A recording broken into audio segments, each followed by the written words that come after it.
Bonjour les amis. Bon voilà, mon compresseur est fini. J'ai remplacé la pompe. Et puis j'ai remplacé aussi le moteur. J'ai mis un moteur en triphasé cette fois-ci. Ça va régler bien des soucis plutôt. Voilà, j'ai reposé mon filtre à air, bien sûr.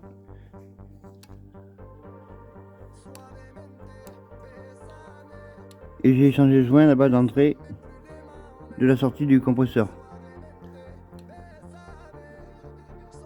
Et ça marche impeccable. Je vais voir si je vais le mettre en route. Et puis après je vais vous montrer la commande.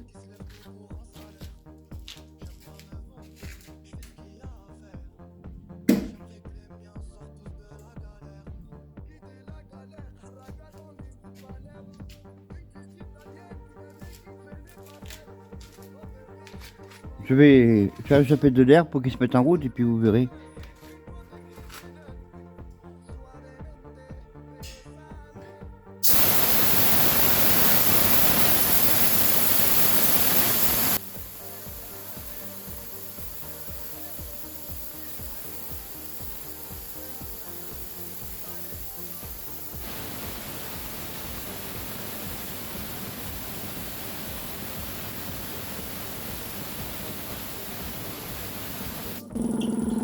Voilà.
Voilà, ça fonctionne impeccable. Le moteur est neuf là, celui-là aussi. Mais j'ai acheté chez un particulier. Donc j'étais. Enfin, c'est une occasion qui n'a jamais servi quoi. Donc j'ai pas payé cher. Donc j'ai fait une bonne affaire en triphasé. Et la pompe là j'ai acheté aussi. Bon, c'est encore une Bévor comme vous pouvez voir. Pas de moyens, je peux pas faire autrement. Puis j'ai remarqué que j'ai fait beaucoup de recherches sur Google. Et entre 100 et 600 euros, on ne trouve que des pompes chinoises quoi.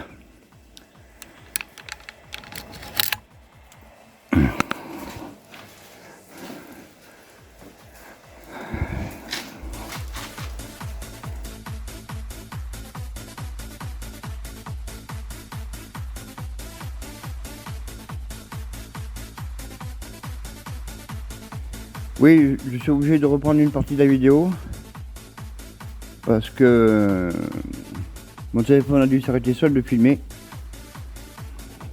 C'est extrêmement pénible de devoir refaire deux fois la même vidéo au montage quoi. Voilà. Et je m'en étais pas perçu avant donc. Oui, donc comme je le disais, mon compresseur est branché en triphasé maintenant ici sur une prise en tri. toujours le même système. Je mets en route ça. Ça va m'allumer le variateur de fréquence. Le variateur de fréquence est alimenté en 220 mono et il sort en 220 tri. Voilà, et puis pour mettre en route, je mets là. Là, le compresseur ne tourne pas, c'est normal, c'est parce qu'il est plein d'air. Voilà, et puis pour l'arrêter, ben, j'appuie là sur stop.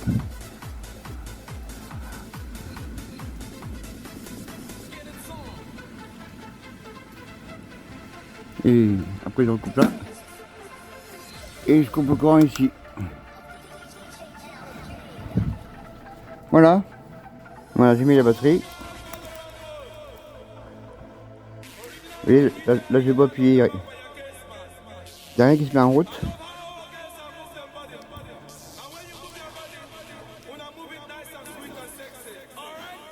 Et là, il se passe plus rien.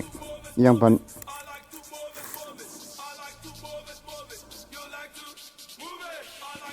Bon, j'ai déjà démonté. J'ai aussi vérifié les contacts de la batterie dessous, tout est bon.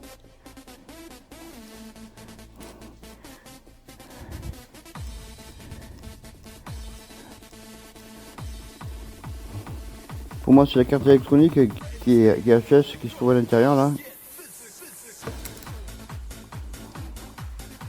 Voilà, tout qui est en panne.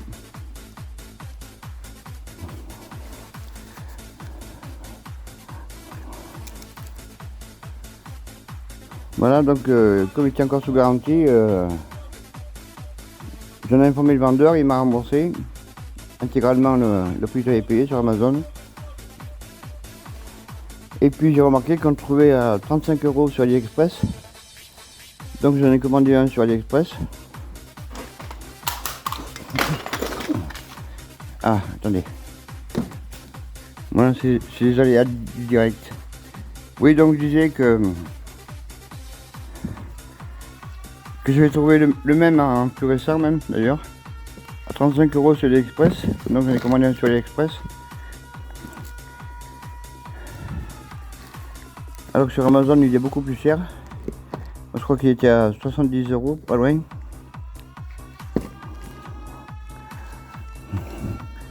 Bon, j'en étais content au départ.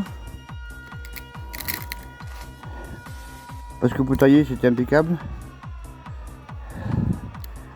Et il s'avère que c'est encore une dogue chinoise qui dure pas longtemps.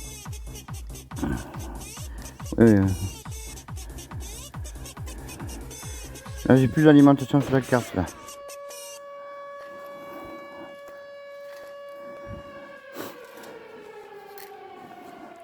Et puis sans raison hein, en plus hein, parce que j'ai mis dans mon placard là-haut, il fonctionnait très bien.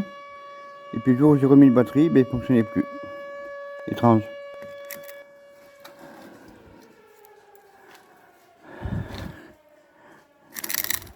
Comme quoi, au départ j'en étais très content parce que je gagnais beaucoup de temps avec.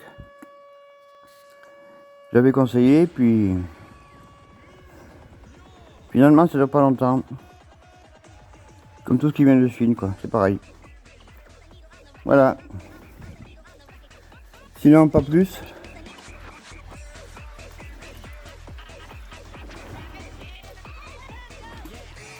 Là en ce moment je suis en train de faire des devis pour faire la toiture, le sol. Et puis dans la partie habitation aussi. Donc je suis pas mal occupé quoi. Aujourd'hui comme d'habitude il pleut encore. Donc on reste à l'abri quoi. Et comme je vous disais, je ne sais pas si vous vous rappelez de ce sécateur pour ceux qui ont suivi les anciennes vidéos. Et ben ce sécateur m'a été servi la dernière fois il n'y a pas très longtemps. Et puis il marchait très bien. Puis je l'ai mis dans mon buffet ici pour le stocker à l'abri. Et quand j'ai remis une batterie, ben, il était en panne. Voilà, il n'y a plus rien qui s'allume.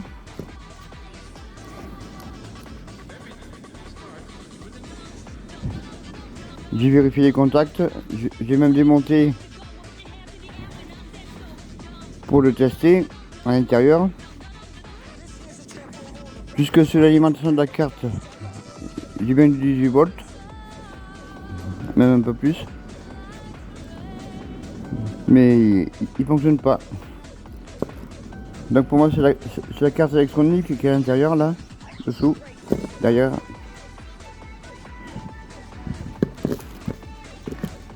Derrière ça là. Pour moi c'est la carte THS. Sans raison parce qu'il quand je l'ai posé dans mon meuble il fonctionnait très bien et puis quand j'ai remis, des batteries dessus, ben, il fonctionnait plus. Heureusement le vendeur sur Amazon Vidéonet il m'a remboursé intégralement. Et puis j'ai remarqué qu'en cherchant un peu, j'ai trouvé presque le même sur AliExpress. Parce que de toute façon celui-là il vient de Chine. Et en Chine il fabrique que de la merde. J'ai trouvé le même sur AliExpress pour la moitié du prix qui est sur Amazon. Sur AliExpress vous l'avez pour 35 €. Donc j'ai commandé sur AliExpress, tant qu'à faire. Celui-là il me servira pour la pièce ou alors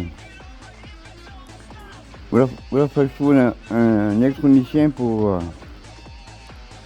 me dépanner la carte. Mais je pense que ça vaut pas le coup quoi.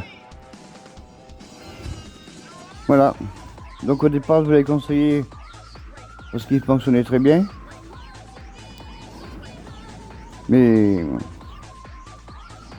il ne va pas aussi vite que ce qu'il a fonctionné quoi. Et sans raison. Voilà. Bon mais je continue mon montage. Avec ce bout de vidéo qui avait été coupé auparavant. Allez, à bientôt.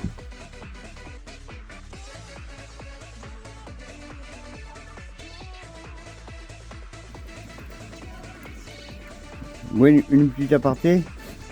Il y a une personne en commentaire qui m'avait dit que quand je m'étais plaint des moteurs Vevor, c'est Adobe, il m'avait dit que quand achetant de la merde, ça ne présentait que la merde, enfin, un truc du genre. Et donc je réponds que qu'on paye ces moteurs, ces pompes là, qu'on les paye 100 € ou 500 ou 400 ou 500 ou 600 €, c'est aussi du chinois.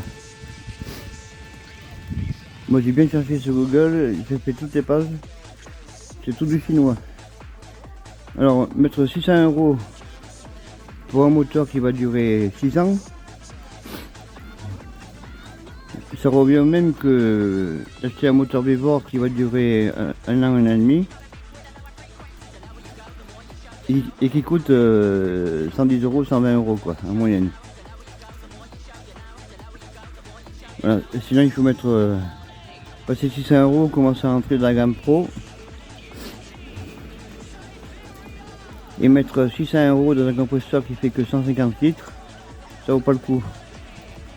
Ça vaut pas le coup parce que pour 600 € d'occasion vous avez un compresseur de 500 litres. Donc il vaut mieux acheter un compresseur quand on arrive dans ces prix là. Il vaut mieux carrément acheter un gros compresseur. Mais moi c'était pas le but. Parce que moi j'aime pas jeter. Je suis très économe. Pas par choix mais forcé. Et puis 600 € c'est 50% de mes revenus. Donc je peux pas me permettre de mettre 600 € dans un moteur de compresseur quoi. Non plus. Sinon je acheté un compresseur de 500 litres aussi, qui fonctionne qu'à 380 en plus. Mais avec un variateur monotri, j'aurais pu y arriver. Mais ça fait beaucoup de frais quoi. Et puis vous avez même des pompes de compresseur comme ça qui coûtent plus de 3000 €. Ça c'est du très haut de gamme. Mais c'est pas intéressant quoi. Parce que pour 3000 €, vous avez un compresseur à vis, quoi. Donc c'est beaucoup mieux pour les aspects professionnels, quoi. Moi je trouve des annonces sur internet où on trouve des compresseurs à vis pour 1200 €, quoi, d'occasion. Donc c'est pas la peine de mettre des fortunes dans des moteurs comme ça où l'utilisation est limitée, quoi. Voilà.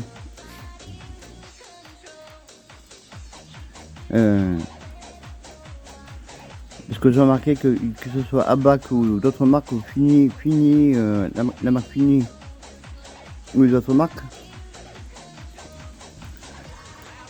c'est tous les mêmes moteurs avec des prix différents, mais la fabrication est chinoise. Voilà. C'est pour ça que je me dis, Weber, c'est pas cher, c'est la daube, c'est certain, mais ça dure ce que ça dure. Voilà.